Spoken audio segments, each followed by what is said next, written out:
കർത്താവ് സത്യമായും ഉയർത്തെഴുന്നേറ്റു. ഹല്ലേലൂയ. മിശിഹായിൽ പ്രിയ ദൈവജനമേ, ഇന്ന് ഉയർപ്പ് തിരുനാൾ ആഘോഷിക്കുമ്പോൾ ഉയർപ്പിൻ്റെ ശാന്തിയും സമാധാനവും പ്രത്യാശയും നിങ്ങൾക്ക് ഏവർക്കും ഒത്തിരി സ്നേഹത്തോടെ നേരുകയാണ്. പുറപ്പാടിൻ്റെ പുസ്തകം 32-ാം അധ്യായത്തില് മോശ വളരെ സന്തോഷത്തോടെ കർത്താവിൽ നിന്ന് 10 കൽപ്പന അടങ്ങുന്ന ശിലാഫലകമായി കടന്ന് വരുമ്പോൾ, മലയിറങ്ങി വരുമ്പോൾ, അഹ്റോന്റെ നേതൃത്വത്തില് സ്വർണം കൊണ്ടുള്ള കാളക്കുട്ടിയെ നിർമ്മിച്ച് ആരാധിക്കുന്ന സങ്കടകരമായ കാഴ്ചയാണ് അവിടെ കാണുക. മോശ പോയി ഏതാനും ദിവസങ്ങളായി, നാളുകളായി അദ്ദേഹത്തെ കാണാതായപ്പോൾ കാത്തിരിക്കുവാൻ സാധിക്കാതെ എത്രയും പെട്ടെന്ന് ദൈവത്തെ ആരാധിക്കുവാനായിട്ട് അവർ കയ്യിൽ കിട്ടിയ ഒരു എളുപ്പവിദ്യയായിരുന്നു സ്വർണത്തിലുള്ള കാളക്കുട്ടി. പ്രിയമുള്ളവരെ, എമാവുസിലേക്ക് പോയ ശിഷ്യന്മാരുടെ കഥയും ഇത് തന്നെയാണ് ഏകദേശം. മത്തായി 28:10 ഗലീലയിൽ കാത്തിരിക്കുവാൻ ശിഷ്യന്മാരെ അറിയിക്കുവാനായിട്ട് പറയുന്നുണ്ട്. കാത്തു നിൽക്കുവാൻ നേരമില്ലാതെ തിടുക്കത്തിൽ അവിടെ നിന്ന് എമാവുസിലേക്ക് യാത്ര പുറപ്പെട്ട ശിഷ്യന്മാർ കാത്തിരിക്കുവാൻ അന്നും ഇന്നും എനിക്കും നിങ്ങൾക്കും സമയമില്ല എന്നുള്ളതാണ് നമ്മുടെയൊക്കെ പരാജയം. പക്ഷെ കാത്തിരിക്കുവാനായി സമയം കണ്ടെത്തിയ മറ്റൊരു മനോഹരമായ സുവിശേഷ ഭാഗം നാം കാണുന്നുണ്ട്.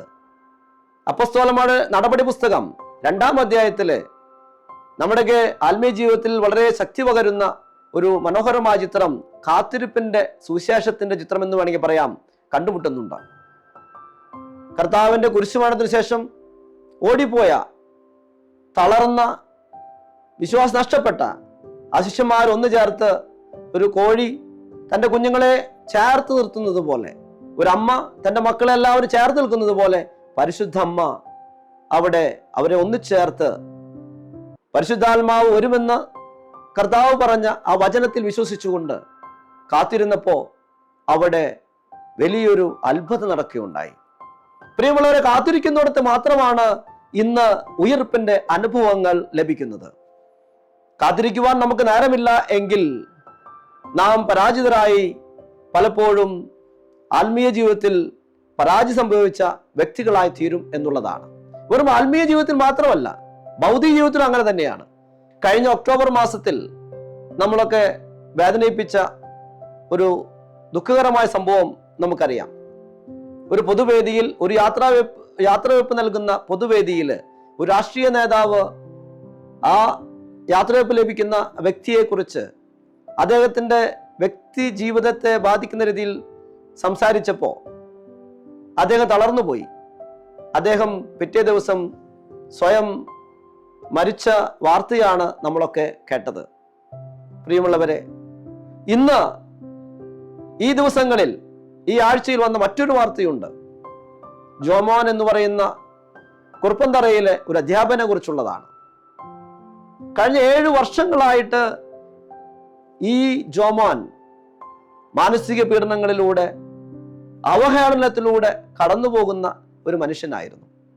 2017 അദ്ദേഹത്തിൻ്റെ ഒരു സ്റ്റുഡൻറ് അദ്ദേഹത്തെ പീഡനം എന്ന് പറഞ്ഞ് പരാതി കൊടുക്കുകയാണ്.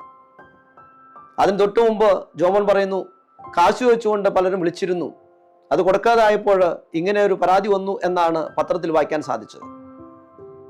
അദ്ദേഹം പറയുകയാണ്, പലപ്പോഴും ആത്മഹത്യയെക്കുറിച്ച് ചിന്തിച്ചു, എന്തിനു ജീവിക്കണം എന്നുള്ള ചിന്തകളിലൂടെ കടന്നുപോയ നിമിഷങ്ങളാണ്. അദ്ദേഹത്തിന്റെ ഭാര്യയും കുടുംബവും അതേ താങ്ങിന്നുകൊണ്ട് മാത്രം ഇന്നും ജീവിക്കുന്നുവെന്ന് അദ്ദേഹം പത്രമാസികകളിലൂടെ അറിയിക്കുകയുണ്ടായി. ഇന്ന് കുടുംബം പോറ്റുവാൻ കൂലിപ്പണിയും പെയിന്റിങ്ങുമായി നടക്കുന്ന അധ്യാപകന്റെ രോദനമായ കഥ. പക്ഷേ 7 വർഷങ്ങൾക്ക് ശേഷം അന്നത്തെ ആ വിദ്യാർത്ഥിനി വന്നു പറഞ്ഞു അത് വ്യാജ പരാതിയായിരുന്നു എന്ന്. പ്രിയമുള്ളവരെ, ഒന്നും ചിന്തിച്ചു നോക്കുക. ഈ 7 വർഷത്തിന്റെ കാത്തിരിപ്പ് എന്ന് പറയുന്നത് അത് എളുപ്പമുള്ളതല്ല. മാനുഷികമായി ചിന്തിച്ചാൽ അവഹേളനത്തിന്റെയും എപ്പോഴും കുറ്റപ്പെടുത്തുന്നതിന്റെയും ഒക്കെ നിമിഷങ്ങളാണ്. പക്ഷേ അദ്ദേഹത്തിന്റെ കുടുംബവും അദ്ദേഹവും ചേർന്ന് നിന്നപ്പോ, ഇന്നല്ലെങ്കിൽ നാളെ സത്യം തിരിച്ചറിയുമെന്ന് അദ്ദേഹത്തെ ബോധ്യപ്പെടുത്തിയപ്പോൾ ആ സത്യത്തിന് വേണ്ടി കാത്തു നിന്നു.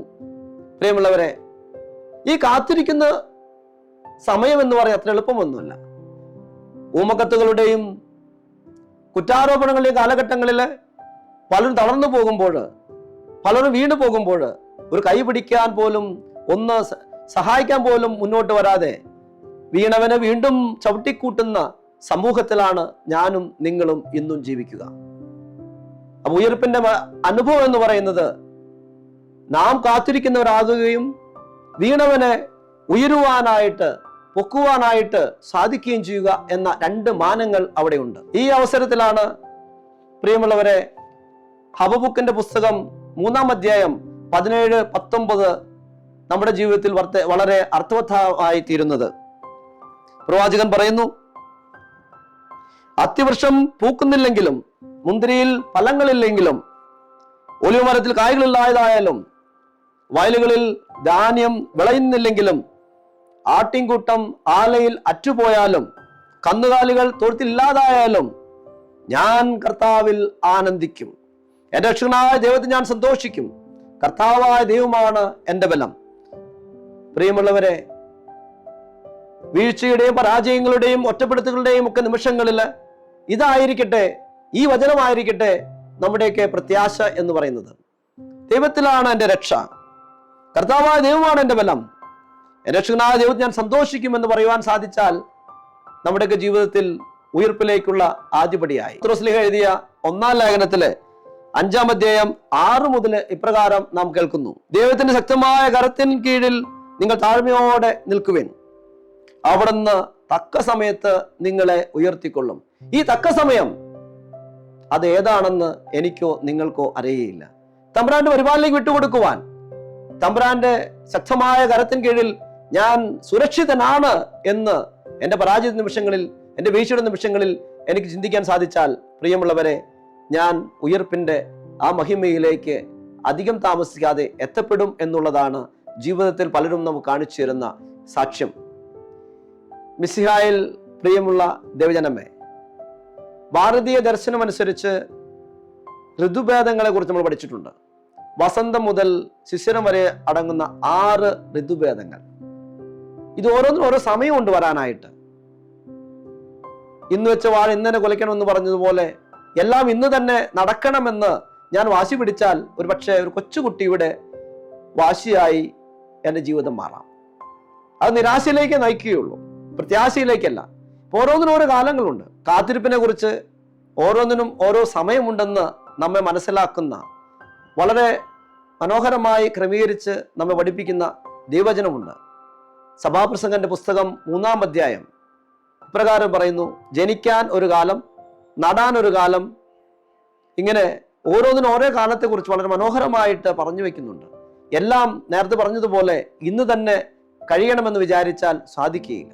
അതുകൊണ്ട് പ്രിയമുള്ളവരെ, ഈ ഉയർപ്പിന്റെ സന്ദേശമായിട്ട് ഒരു കാത്തിരിപ്പിന്റെ സുവിശേഷകരായി തീരുവാൻ നമുക്ക് പരിശ്രമിക്കാം. ഈ കാത്തിരിപ്പ് മാത്രം പോരാ നമ്മുടെ ജീവിതത്തിൽ എന്ന് തിരിച്ചറിയുക. ഈ കാത്തിരിപ്പിന്റെ സുവിശേഷത്തോട് ചേർന്ന് തമ്പുരാനെ കൂടെ നിർത്തുവാൻ സാധിക്കുകയാണെങ്കിൽ അത് ഉയർപ്പിന്റെ മഹത്വത്തിലേക്ക് എന്നെയും നിങ്ങളെയും കൊണ്ടു ചെന്നെത്തിക്കും. ഇതാണ് വചനം പഠിപ്പിക്കുക. വിശുദ്ധ ലൂക്കായുടെ സുവിശേഷം 24-ാം അധ്യായം 30-ാം വാക്യത്തിൽ നമ്മൾ കാണുന്നുണ്ട്, എമാവുസിൽ പോയ ശിഷ്യന്മാർക്ക് ഈശോ അപ്പമെടുത്ത് വാഴ്ത്തി പങ്കുവെച്ചു കൊടുത്തപ്പോ അവരുടെ കണ്ണുകൾ തുറക്കപ്പെട്ടു. ഈശോയെ അവർ കണ്ടു. വിശുദ്ധ കുർബാനയെ ചേർത്ത് പിടിക്കുമ്പോൾ, വിശുദ്ധ കുർബാനയും എൻ്റെ ജീവിതത്തിന്റെ ഭാഗമാക്കുമ്പോൾ ഈ കാത്തിരിപ്പ് ഉയർപ്പിലേക്കുള്ള ഒരു കാത്തിരിപ്പായി മാറുകയാണ്. പ്രിയമുള്ളവർ, അതുപോലെ തന്നെ അതേ സംഭവത്തിൽ തന്നെ വിശുദ്ധ ലൂക്ക എഴുതിയ സുവിശേഷം 24:32 നമ്മൾ കാണുന്നുണ്ട്. ശിഷ്യന്മാർ പരസ്പരം പറഞ്ഞുകൊണ്ടിരിക്കുക, അവൻ നമ്മളോട് സംസാരിച്ചിരുന്നപ്പോൾ നമ്മുടെ ഹൃദയങ്ങൾ ജ്വലിച്ചിരുന്നില്ലേ? പ്രിയമുള്ള, ദൈവവചനം വായിക്കുമ്പോൾ വീണ്ടും നമ്മുടെ ഹൃദയങ്ങൾ ജ്വലിക്കുക മാത്രമല്ല, ഈ കാത്തിരിപ്പിന് പുതിയൊരു മാനം വരുകയായി. ഉയർപ്പിലേക്കുള്ള നമ്മുടെ വളർച്ച, ദൂരം കുറയുകയായി. അതുകൊണ്ട് പ്രിയമുള്ളവരെ, ഈ ഉയർപ്പ് ദിനത്തിൽ നമുക്ക് കാത്തിരിപ്പിന്റെ സുവിശേഷകരായി മാറാം. പെട്ടെന്നെടുത്ത് ഒരു തീരുമാനങ്ങൾ എടുക്കാതെ ജീവിതം അവസാനിപ്പിക്കുന്ന, ഒരു പക്ഷെ തള്ളിപ്പറയുകളാകാം, ഊമക്കത്തുകളിലൂടെ കഷ്ടപ്പെടുത്തുന്നതാകാം, അല്ലെങ്കിൽ ജീവിത പങ്കാളി നിങ്ങളെ മനസ്സിലാക്കാതെ പോകുന്നതാകാം, മാതാപിതാക്കളെ മക്കൾ മനസ്സിലാകാതിരിക്കുന്നതാകാം. എന്തുമായിക്കൊള്ളട്ടെ, ഈ കാത്തിരിപ്പിന്റെ സുവിശേഷം നാം പഠിച്ചാൽ, അതോട് ചേർന്ന് വിശുദ്ധ കുർബാനയും ദൈവവചനവും ചേർത്ത് വെച്ചാൽ നമ്മുടെ ജീവിതത്തിൽ ഉയർപ്പിൻ്റെ ആ അനുഭവത്തിലേക്ക് കർത്താവ് നമ്മളെ ഉയർത്തും. പിതാവിൻ്റെയും പുത്രൻ്റെയും പരിശുദ്ധാത്മാവിൻ്റെയും നാമത്തിൽ ആമേൻ.